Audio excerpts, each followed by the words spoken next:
Welcome back, friends, to MD's account of YouTube channel.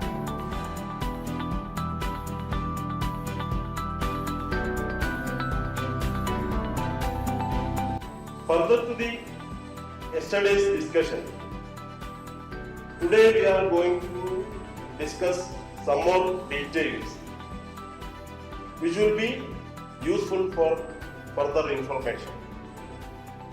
So for example, yesterday we discussed 2-3 terms like asset, liabilities, capital, and we made an equation also, accounting equation, which is very important in accounting. Asset is equal to liabilities plus capital, then liability is equal to assets minus capital, and capital is equal to assets minus liability. Asset എന്ന് പറഞ്ഞാൽ ആസ്തി എന്ന് പറഞ്ഞാൽ capital plus liability, മൂലധനവും ബാധ്യതയും കൂടി ചേർന്നതാണ് asset എന്ന് പറയുന്നത്. ക്യാപിറ്റൽ എന്ന് പറഞ്ഞാൽ അസറ്റ് മൈനസ് ലയബിലിറ്റി, ആസ്തിയിൽ നിന്ന് ബാധ്യതകൾ പിരിച്ചാൽ അല്ലെങ്കിൽ കുറച്ചാൽ കിട്ടുന്നതാണ് മൂലധനം. അതുപോലെ തന്നെ ലയബിലിറ്റി എന്ന് പറഞ്ഞാൽ അസറ്റിൽ നിന്ന് ക്യാപിറ്റൽ കുറച്ചതാണ്. ഇതാണ് കഴിഞ്ഞ ദിവസം നമ്മൾ ഡിസ്കസ് ചെയ്തത്. നമ്മുടെ ഒരു വീട്, നമ്മുടെ കുടുംബത്ത് അല്ലെങ്കിൽ നമ്മുടെ വീട്ടില് എന്തെല്ലാം കാര്യങ്ങൾ വേണം? ഒരു വീടുണ്ടാവണമെങ്കിൽ നമുക്ക് ആദ്യം ഒരു ഭൂമി, ലാൻഡ്, അതെന്താണ്? ഒരു അസറ്റാണ്, ആ കുടുംബത്തിന്റെ ഒരു ആസ്തിയാണ്. പിന്നെ വീട് എന്ന് പറയുന്നത് ഒരു ബിൽഡിംഗ്, അതെന്താണ്? അതും ഒരു ആസ്തിയാണ്, ആ കുടുംബത്തിന്റെ ആസ്തിയാണ്. അതുപോലെ കുടുംബനാഥൻ അല്ലെങ്കിൽ കുടുംബത്തുള്ള അംഗങ്ങൾ ജോലി ചെയ്യാൻ പോകുന്നു, ജോലി ചെയ്ത് അവര് വരുമാനം ക്യാഷായി കൊണ്ടുവരും. ആ ക്യാഷ് എന്ന് പറയുന്നത് എന്താണ്? അസറ്റാണ്. അതുപോലെ തന്നെ വരുന്ന വരുമാനം അന്നത്തെ ചെലവിന് മാറ്റിവെച്ച് ബാക്കി ഉള്ളത് ബാങ്കിൽ നിക്ഷേപിക്കും. ആ ബാങ്കിലുള്ളത്, ആ ബാങ്ക് ബാലൻസ് എന്ന് പറഞ്ഞാൽ അതും ഒരു അസറ്റാണ്. കുറെ കാലങ്ങളോളം നമ്മൾ ഒരു കുടുംബത്തിൽ പേരും പ്രശസ്തിയും നേടുമ്പോൾ ആ കുടുംബത്തിനൊരു സൽപ്പേര്, അതാണ് ഗുഡ്വിൽ എന്ന് പറയുന്നത്. ഗുഡ്വിൽ എന്ന് പറഞ്ഞതും ഒരു അസറ്റാണ്, കാണാനോ തൊടാനോ പറ്റാത്ത ഒരു അസറ്റ്. അതുപോലെ എന്താണോ ഒരു വീട്ടിലുള്ള നമുക്ക് ഇരിക്കാനും കിടക്കാനും അതുപോലെയുള്ള ഫർണിച്ചറുകൾ, ആ ഫർണിച്ചറും എന്താണ്? അസറ്റാണ്. അപ്പോ ബിൽഡിങ്, ലാൻഡ്, അതുപോലെ തന്നെ ക്യാഷ്, ബാങ്ക്, ഗുഡ്വില്, ഫർണിച്ചർ, അതുപോലെ ഉള്ള ഐറ്റംസ് ആണ് നമ്മൾ അസറ്റ് എന്ന് പറയുന്ന വിഭാഗം. അസറ്റ് ഒരുപാടുണ്ട്, ഈ പറഞ്ഞ ലിമിറ്റിലുള്ള എണ്ണമറ്റ അസറ്റുകളുണ്ട്. അതുതന്നെ ഫിക്സഡ് അസറ്റ്, കറന്റ് അസറ്റ്, രണ്ടു തരത്തിലുള്ള അസറ്റുകൾ. അത് നമുക്ക് കൂടുതൽ വിശദമായി പിന്നീട് പഠിക്കാം. മറ്റൊന്ന് ക്യാപിറ്റൽ. ഒരു ബിസിനസ്, നമ്മുടെ ഒരു സുഹൃത്ത് ബിസിനസ് തുടങ്ങുകയാണ്. ബിസിനസ് തുടങ്ങണമെങ്കിൽ കുറച്ച് മൂലധനം ആവശ്യം. അത് പണത്തിന്റെ രൂപത്തിലാവാം, അല്ലെങ്കിൽ ലോണ് എടുത്തിട്ടായിരിക്കാം, അതും ബിസിനസ്സിലേക്ക് കൊണ്ടുവരാം. അതുപോലെ തന്നെ അയാളുടെ കയ്യിൽ കുറെ അസറ്റുകളുണ്ട്. ഇതെല്ലാം വെച്ചുകൊണ്ടാണ് ഒരു ബിസിനസ് അയാൾ ആരംഭിക്കുന്നത്. ആ ബിസിനസ്സിലേക്ക് അയാൾ എന്തെല്ലാം കൊണ്ടുവന്നു, ബിസിനസ് നടത്താനായി എന്തെല്ലാം കൊണ്ടുവന്നു, അത് അയാളുടെ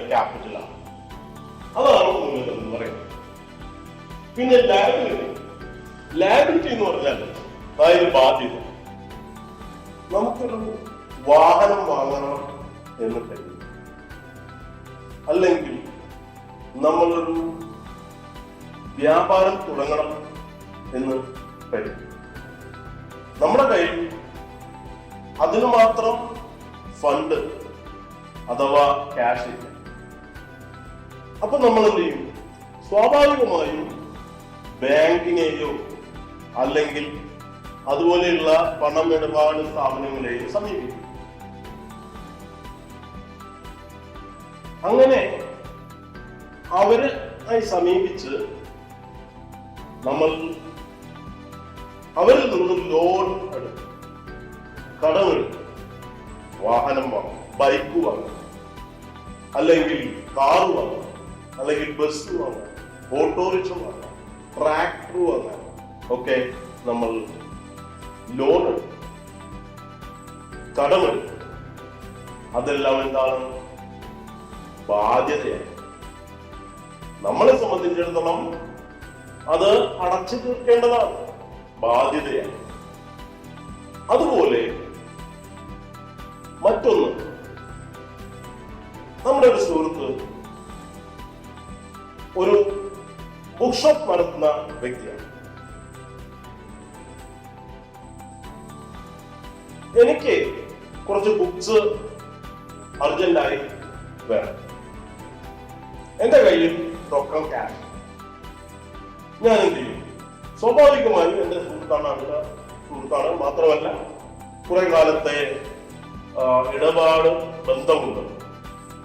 അതുകൊണ്ട് ഞാൻ ആ സുഹൃത്തിനെ പറയും, എനിക്ക് കുറച്ച് ബുക്സ് വേണം, പൈസ ഇപ്പൊ ഇല്ല, പിന്നീട്. അതെന്താണ്? പിന്നീട് നമ്മൾ കൊടുക്കേണ്ടതാണ്. അത് നമ്മളെ സംബന്ധിച്ചോളം ക്രെഡിറ്റേഴ്സ് എന്ന് പറയാം. നമ്മൾ അങ്ങോട്ട് കൊടുക്കാൻ ബാധ്യത. ആരാണ് creditor? Creditor is a person to whom something is owing. ആർക്കാണോ നമ്മൾ പണം കടം കൊടുക്കാനുള്ളത് അവരെ ക്രെഡിറ്റർ പറയും. അപ്പോൾ ഡെപ്റ്റർ ആരാണ്? ഡെപ്റ്റർ എന്ന് പറഞ്ഞാൽ is a person who owes something to the business. നമ്മുടെ ബിസിനസ്സിലേക്ക് അല്ലെങ്കിൽ നമ്മൾക്ക് ആരാണോ പൈസ തരാറുള്ളത് അത് നമ്മളെ അവർ നമ്മളെ സംബന്ധിച്ച് ഡെപ്റ്ററാണ്. നമ്മൾ വിശദമായി പറഞ്ഞു എന്താണ്. ഇനി ബാധ്യത, അതായത് ലയബിലിറ്റി, നമുക്ക് രണ്ടായി തരംതിരിക്കാം. അത് ഏതാണ്? ഒന്ന് ഷോർട്ട് ടേം ലയബിലിറ്റി, ഹ്രസ്വകാല ബാധ്യത. അതുപോലെ തന്നെ മറ്റൊന്ന് ലോങ് ടേം ലയബിലിറ്റി, ദീർഘകാല ബാധ്യത. എന്താണ് ഷോർട്ട് ടേം ലയബിലിറ്റി? നമ്മൾ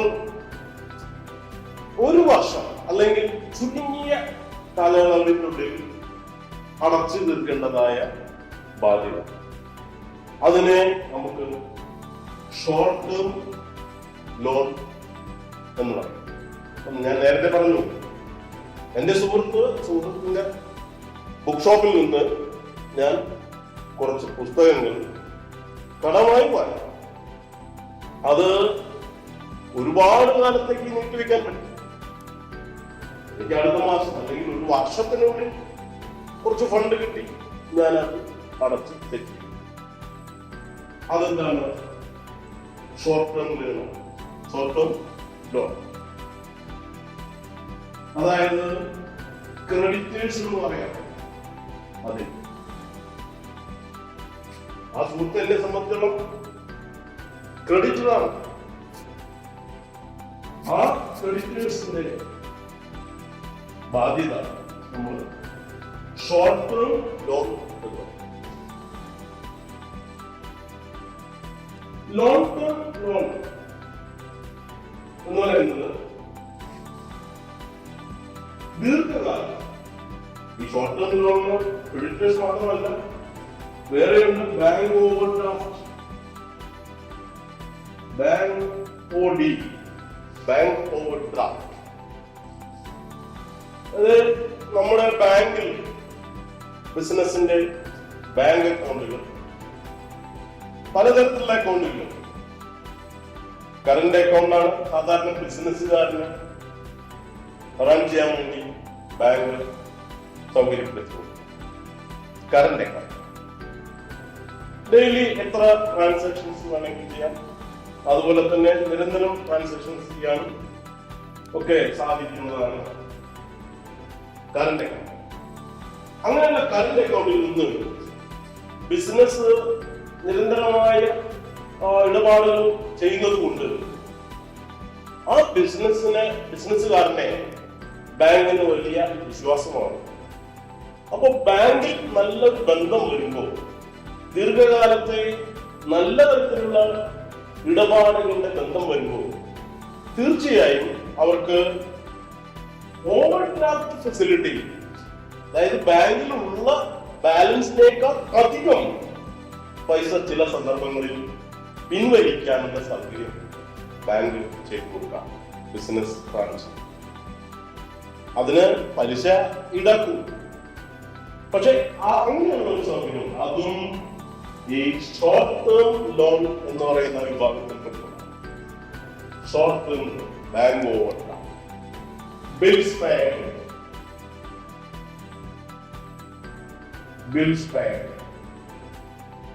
ഇത് ഷോർട്ട് ടേം ലോണിൽ വരുന്ന long term loan. Long term loan means a loan which is to be settled after a long time.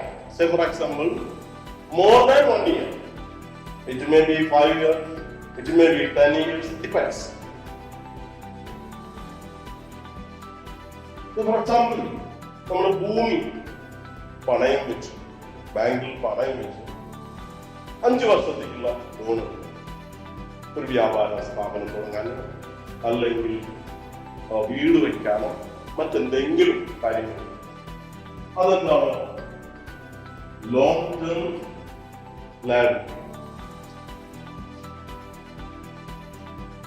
Loans. ലോൺസും രണ്ട് തരത്തിലുള്ള ലോൺസ് ഉണ്ട്. Short term loan, long term loans. Long term loans ആണ് ഞാൻ പറഞ്ഞ long term liability വരും, ദീർഘകാല അടിസ്ഥാനത്തിൽ നൽകുന്ന ലോൺ. ലോൺസ് ഓൺ മോർഗേജ്, പണയത്തിന്റെ അടിസ്ഥാനം. മോർഗേജ് ആധാരം പണയം വെച്ചത്. RC രജിസ്ട്രേഷൻ സർട്ടിഫിക്കറ്റ്, വെഹിക്കിൾസിന്റെ രജിസ്ട്രേഷൻ സർട്ടിഫിക്കറ്റ് RC വെച്ചിട്ട് ചിലപ്പോൾ പണം കടമെടുക്കാം. അത് ചിലപ്പോൾ ഷോർട്ട് ടേം. എന്നാൽ ആധാരം പണയം വെച്ച് എടുക്കുന്ന ലോണുകൾ ദീർഘകാലത്തിലുള്ള ലോണുകൾ. ഡിപ്പെൻഡ്സ്, നമ്മുടെ ആവശ്യം എന്താണ് അതിനനുസരിച്ച്. ഇതാണ് ലയബിലിറ്റിയെ കുറിച്ച് നമുക്ക് പറയുമ്പോൾ ഉള്ള കാര്യം.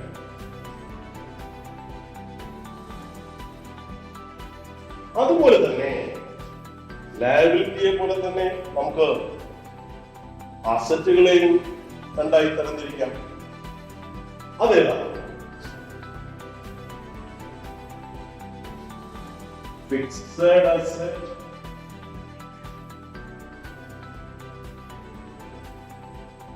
and current asset.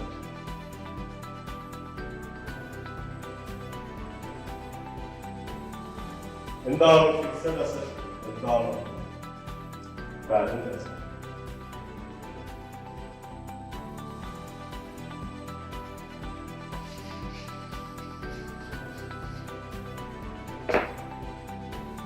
ചുരുങ്ങിയ കാലത്തിനു വേണ്ടി നമ്മൾ ഉപയോഗിക്കുന്ന അസറ്റ്, അതായത് an asset which can be realized into cash within a short period of, say for example 1 year. ഒരു വർഷത്തിന് അകം നമ്മൾ ക്യാഷ് ആക്കി മാറ്റാൻ പറ്റും. അസറ്റുകളെ കരുതുന്നത്. അതിൽ വരുന്നത് ക്യാഷ് തന്നെ. ബാങ്ക്, സ്റ്റോക്ക്, നമ്മുടെ കയ്യിലുള്ള സാധനങ്ങളുടെ വിൽക്കാൻ വേണ്ടി വാങ്ങി വെച്ചിട്ടുള്ള സാധനങ്ങളുടെ സ്റ്റോക്ക്, അത് വിൽക്കുമ്പോൾ നമുക്ക് ക്യാഷാണ്. അങ്ങനെയുള്ള അസറ്റുകൾ എല്ലാം. അതുപോലെ തന്നെ മറ്റൊന്നും പറയുകയാണെങ്കിൽ ഡെപ്റ്റേഴ്സ്,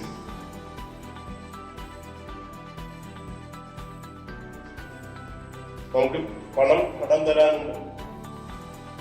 ആ കടം തരാനുള്ള ആളുകൾ നമ്മളെ സംബന്ധിച്ച് ഡെപ്റ്റേഴ്സാണ്.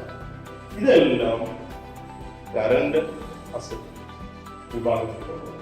എന്താണ് ഫിക്സഡ് അസറ്റ്? ഫിക്സഡ് അസറ്റ്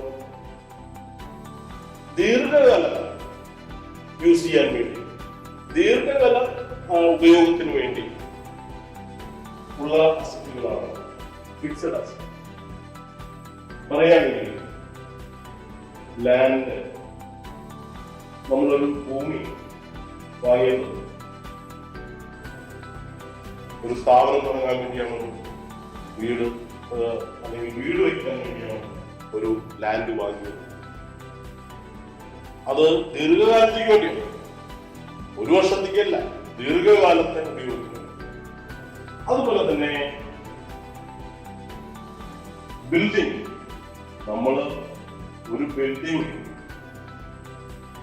പണിത് ഒരു കെട്ടിടം ഉണ്ടാക്കുന്നത് അടുത്ത ദിവസം പൊളിക്കാൻ വേണ്ടിയല്ല, അല്ലെങ്കിൽ ഒരു വർഷത്തിനുള്ളിൽ പൊളിക്കാൻ വേണ്ടിയല്ല, ദീർഘകാല ഉപയോഗത്തിന് വേണ്ടി അല്ലേ? അപ്പോ അത് ഫിക്സഡ് അസറ്റ്. അതുപോലെ തന്നെ ഫർണിച്ചർ, നമ്മൾ കുറച്ച് ഫർണിച്ചർ ഉണ്ടാക്കി വാങ്ങി അല്ലെങ്കിൽ ഉണ്ടാക്കി, അത് ഒരു വർഷത്തേക്ക് കുറെ കാലങ്ങൾക്ക് വേണ്ടിയാണ്, മോർ ദാൻ 1 ഇയർ. ആ മോർ ദാൻ 1 ഇയറിന്റെ ഉപയോഗത്തിന് വേണ്ടിയിട്ടുള്ളത് ആണ് അത്തരത്തിലുള്ള അസറ്റുകളാണ് ഫിക്സഡ് അസറ്റുകൾ. ലാൻഡ്, ബിൽഡിംഗ്, ഫർണിച്ചർ, മെഷീനറി, യന്ത്രങ്ങൾ. നമ്മൾ ബിസിനസ് നടത്തുമ്പോൾ യന്ത്രങ്ങളുടെ ആവശ്യമില്ല. ഇപ്പൊ കാർഷിക ഉപയോഗത്തിനാണെങ്കിലും നമ്മള് ട്രാക്ടറുകൾ വാങ്ങാം, അല്ലെങ്കിൽ കൊയ്ത്ത് യന്ത്രങ്ങൾ വാങ്ങാം, അല്ലെങ്കിൽ വലിയ വ്യാപാര സ്ഥാപനങ്ങളിൽ, വലിയ വ്യവസായങ്ങളിൽ വലിയ യന്ത്രങ്ങൾ സ്ഥാപിക്കേണ്ടി വരും. പ്രൊഡക്ഷൻ നടക്കുന്ന സ്ഥലത്ത് യന്ത്രങ്ങളുടെ ആവശ്യകത. അതെല്ലാം ലോങ് ടേം, അതായത് ഫിക്സഡ് ആയിട്ടുള്ള അസറ്റാണ്, ദീർഘകാലത്തെ ഉപയോഗത്തിന് വേണ്ടി. ഇതാണ് അസറ്റിന്റെ ചെറിയ തരത്തിലുള്ള ഒരു വിഭജനം. ഫിക്സഡ് അസറ്റിന് വീണ്ടും നമുക്ക് രണ്ടായി തരംതിരിക്കാം. രണ്ടല്ല, വീണ്ടും കുറെ വിഭാഗങ്ങൾ. അത് നമുക്ക് അടുത്ത എപ്പിസോഡുകളിലായിട്ട് വിശദീകരിക്കാം. നിങ്ങൾ MD's അക്കൗണ്ട് എന്ന യൂട്യൂബ് ചാനൽ സബ്സ്ക്രൈബ് ചെയ്തിട്ടില്ല എങ്കിൽ സബ്സ്ക്രൈബ് ചെയ്യുക, ബെൽ ഐക്കൺ അമർത്തുക. Good bye.